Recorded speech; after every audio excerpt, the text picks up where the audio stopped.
pasi është pyetur nga zyrtarët policorë rreth procedurës rutinore se mos ka ndonjë cent të paligjshëm me vete, ai ka pranuar se me vete ka pak kokainë.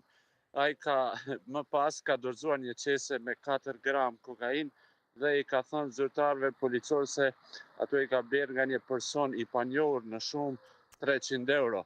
Me këtë rast është iniciuar rast për posedim të paautorizuar të narkotikëve, substancave psikotrope dhe atyra analoge, por ai është liruar me procedurë të rregullt, ndërsa lidhur me rastin është duke marrë dhe njësia e antidrogës në Prizren. Ai gjithashtu ka deklaruar para policisë se që 22 vite është përdorues i drogës, ndërsa mosha e tij është rreth 40 vjeçar. Wow. Faleminderit shumë Nuhe për gjitha këto informacionet që na i solle. Përshëndes dhe mirupafshim nesër. Mirupafshim me lajme më të mira.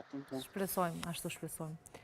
Thashtë ta komentojmë pak të vjedhjen, se është shpeshtu shumë, po definitivisht vullnet edhe kjo shumë interesant, ka shku në polici me u anku edhe ka thonë, e kam pak kokainë qëto me vete, nuk e di. Në vakt nuk ka thonë, e ka vetë policia, ka shku, qas bëm vakia, thojnë, qas bëm vakia dhe qëto edhe këto e njëma.